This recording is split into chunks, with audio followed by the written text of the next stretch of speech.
I have a very practical approach to solving problems. So if something's not working, get the screwdriver out and try and fix it. Right now, I'm working on security and communications for power networks. There are so many people who are like-minded, who are trying to achieve the same things. I think the biggest value of being an IEEE member is being part of that global community. IEEE is my competitive edge.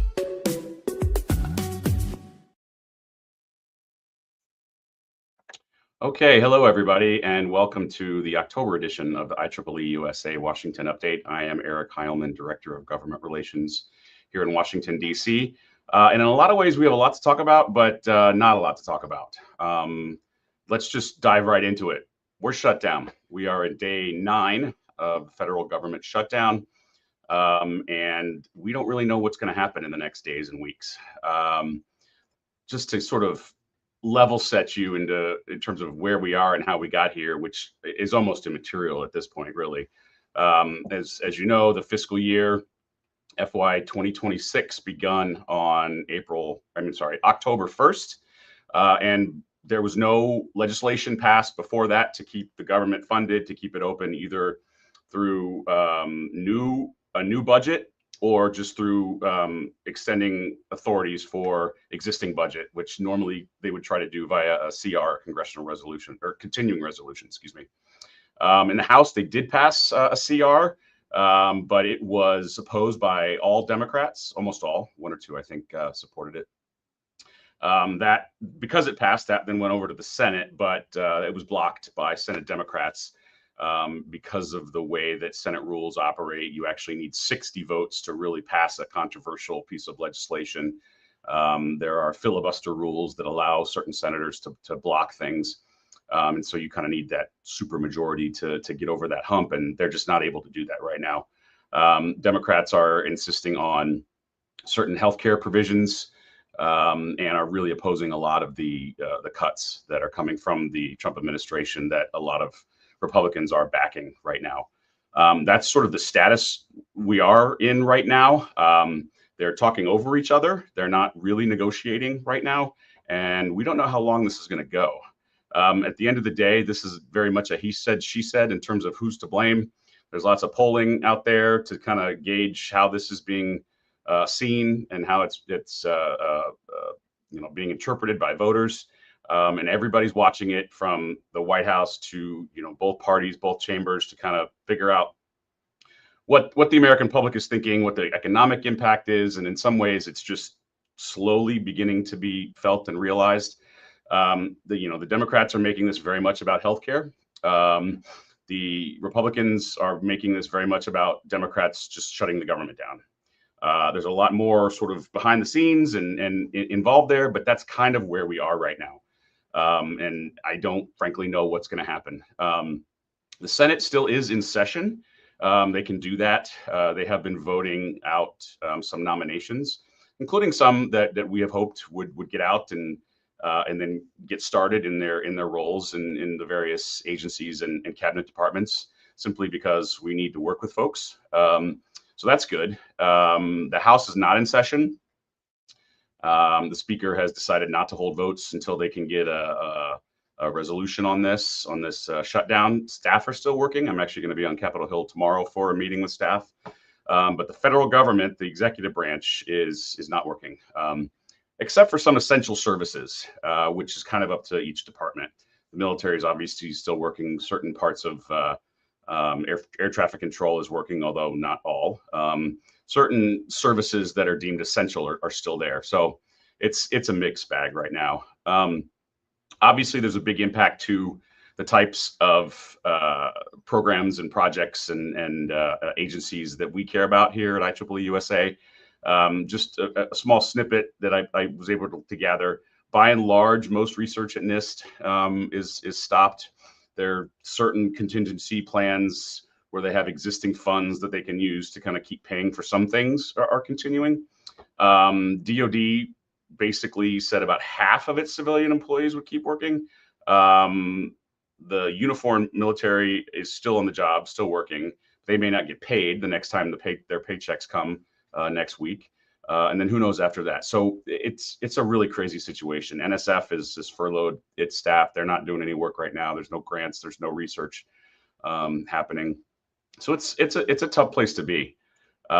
Just for context, the last shutdown we had was by far the biggest and the longest. But usually they don't last more than a couple of days. We are now past that, I think. And who knows? I hope we don't hit that 35-day mark and start breaking records. But this could go a couple of weeks, unfortunately. And one of many programs that has lapsed. A lot of federal programs have to be statutorily authorized through legislation by Congress, and usually they have fixed dates by which that authorization expires, and then that program is not really allowed to operate anymore unless it gets reauthorized. And one of the ones that we really care about, we've supported for a long time, we've been all in on this Congress in terms of meeting with legislators and staffs on reauthorizations and ways to improve the program is SBIR and STTR.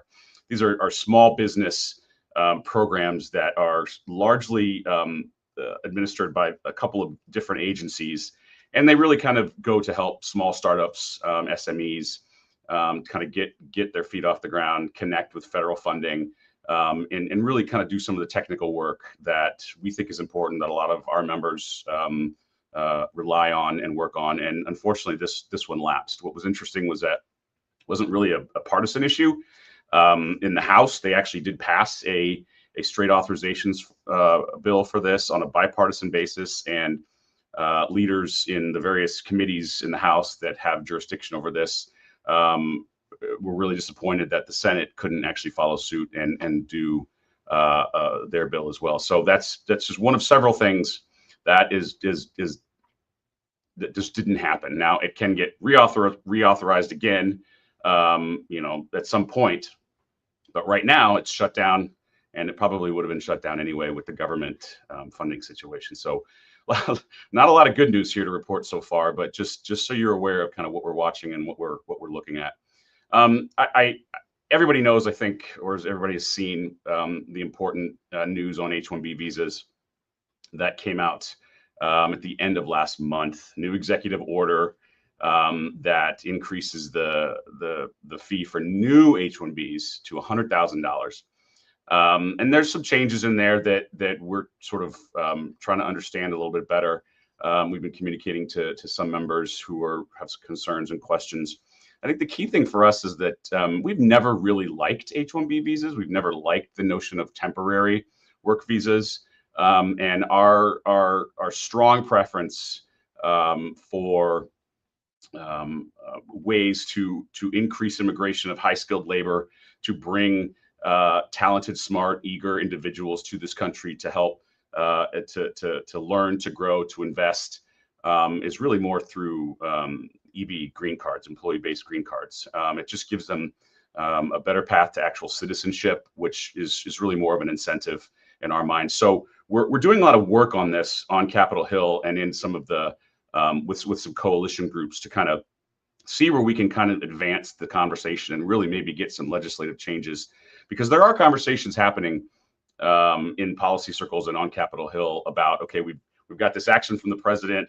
Obviously, we're very focused on, we mostly Republicans are very focused on the southern border and border security. There's obviously a lot of action, with ICE in various parts of the country. So there are pieces of immigration policy being discussed all over the place, and we are really trying to make sure that we raise the need and the urgency for more green cards and an easier ability for people to come and live and work and invest and be part of the technological growth that everybody in this country really wants. So we're there, we're working on it, and as always, we welcome questions and any confusions or anything that folks need questions on or have need some clarification on. I think I said it before, but AI continues to be one of our stronger action items in terms of our legislative engagement. We've got a really good AI policy committee made up of volunteer members who are experts in all things AI. They are very, very engaged and very focused and very active. This is just kind of a sampling of some of the pieces of legislation and initiatives that our members through the AI Policy Committee have been engaged. Excuse me, these aren't necessarily things that we endorse per se, but as experts in technology and as an organization with a great reputation on Capitol Hill, we are often called upon to come provide advice and counsel on technical aspects of bills and legislation, ways to make things better, ways to improve, things that maybe don't make sense. And we're having a lot of those conversations right now with various staff of some of these supporters or some of these sponsors of these bills. The first two are bipartisan. The third one is interesting. It's from Senator Mark Kelly, Democrat of Arizona. It's not a bill. I don't think he's introduced it as legislation. It's sort of an initiative, a proposal, a policy framework, if you will, that is kind of seen a little bit as the Democratic version of what President Trump is trying to do with AI. Senator Kelly is kind of rumored to be among the mix of potential presidential candidates or even a VP pick.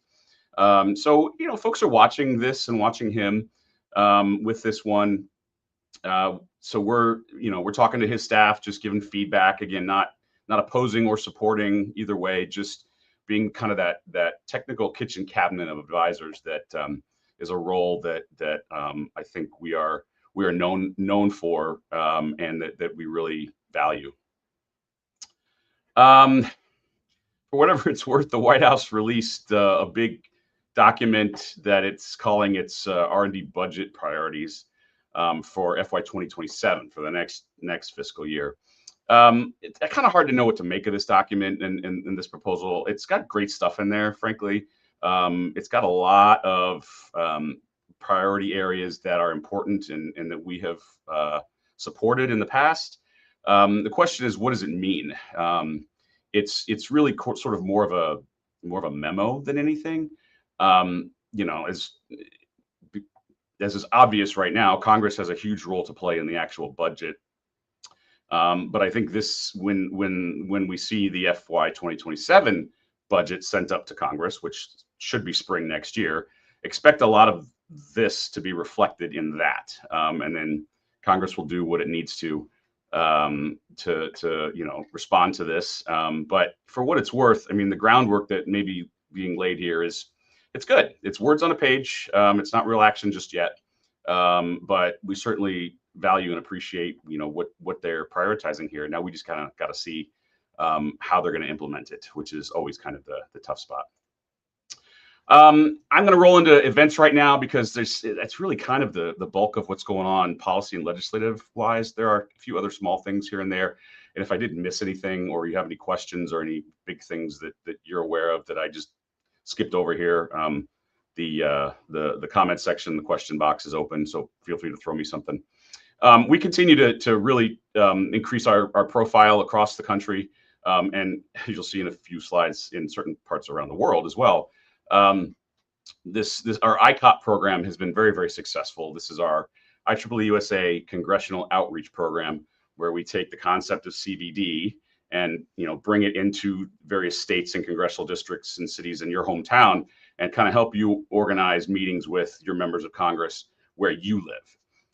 And so we had one in Ohio recently, which was very successful. We tend to kind of try and keep these under 20 people because we're meeting with individual offices and we don't want to overwhelm folks and we want to make it really targeted and focused. And we really like to have this be a YP and student-led student effort. And it's been great. So we had 4 meetings, I believe, 4 different congressional meetings, the 2 senators from Ohio and 2 different members of Congress. And it was great. It went well. We are very excited. We're in the planning stages for one more at the end of this year, which I'll mention here in a minute, and then several more next year. And we're also sort of looking to do something online where it's a toolkit where if you want to pull together some of your fellow IEEE members in a particular congressional district, want to make a request to meet with your member of Congress or their staff where you live, we can help you with that. And we've got a whole online toolkit we're kind of starting to figure out how to roll out here soon. So watch this space for that. Our iWork events continue just to go gangbusters. We had one at the beginning of September. I think it was just after the last Washington update webinar here. And this one we were in Grand Forks, North Dakota. If you recall, we do go to places that are kind of off the map in terms of hotbeds of technology and research funding, but that do have little seeds here and there that are really eager to kind of grow and connect. And North Dakota has been one of those places. UND, it was a great partner in this event, and we focused on AI and autonomy. And all this stuff is on our website if you want to kind of get a little bit of a flavor for how it went. And speaking of global, we took the concept of iWork and started working with our colleagues and members in Region 9, IEEE Region 9, which is Latin America and the Caribbean, and did a semiconductor summit in Bogota, Colombia. We partnered with not only Region 9, but the IEEE Columbia section, as well as IEEE Future Directions, which houses a global semiconductor working group that kind of works on, supports, advises on global chips initiatives around, different parts of the world. And Latin America was an interesting region to go into because there's a lot of interest in engaging more and increasing, certain supply chain profiles in certain countries. A few countries in Latin America are doing well. Many others want to do better, but aren't. And so it was a great conversation to get a lot of people from the whole region, including government officials, including U.S. Embassy personnel, in one room, kind of talking about what's going on with chips globally, how supply chains are reorienting based on policy, based on markets, and where Latin America can kind of fit into that a little bit more. So that was a fun one, and it went really, really well. We were also very pleased to be asked to put together and host a panel at the IEEE Technology Summit, the Clean Tech Summit in Glasgow just last week. And we got a good panel to discuss public policy and sustainable technologies globally. So we talked local Scotland initiatives, we talked sort of EU, we talked US, California, global, all kinds of stuff. And it was a really good conversation.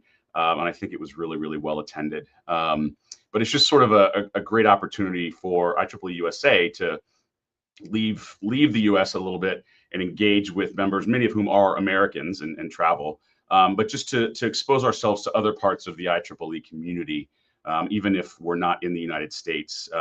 It's part of just increasing our profile and showcasing what we're able to do for the US base of IEEE membership, but also sometimes how we can work with other parts of IEEE globally on various initiatives, conversations, that sort of thing.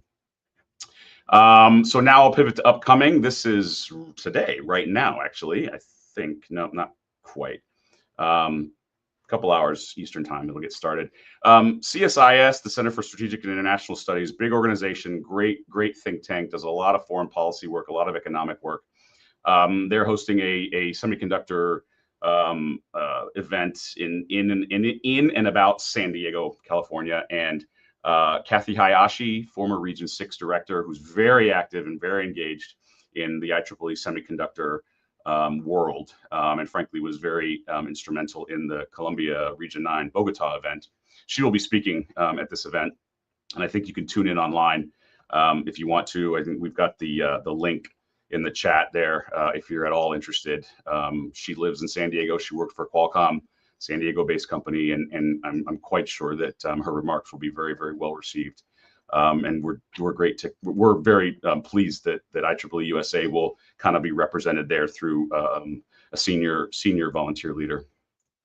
We've got another. It's all things chips right now, isn't it? Semiconductors just continues to be a place where we just are doing a lot of work and have a lot of member interest and engagement in. And we're doing I guess this would be a symposium or a conversation. I don't know what you want to call it, an event at the end of this month, it'll be specific to Texas this time. And we are hosting this one. This will be an IEEE-USA event. So, Texans, head to Austin on the 28th, and you'll get a great event and obviously some great networking as well. I mentioned ICOP. We're going to Puerto Rico next, which is an interesting one because technically Puerto Rico is in Region 9. It's not in one of the 6 U.S. regions, but obviously it is part of the United States. And they have a representation in Congress. They have a good IEEE membership base. There are a good number of students there. And Region 9 was very excited to kind of bring the ICOP to Puerto Rico. So we're going to be doing that in November. And very excited to get our members in Puerto Rico engaged and involved and to expose IEEE-USA and our policy priorities to the Puerto Rican policy community. So that's it. Kind of quick, kind of short. Lots going on, but again, not a lot going on. So I'm going to look here to the comment box, the question section, to see if there's anything that I can answer. As always, you can email me or call me. I will always do my best to respond. And if I don't have an answer, I'll tell you I don't know, but I'll do my best to find out. So let me just pause for a minute and see if anybody has any questions that are popping up here that I can answer.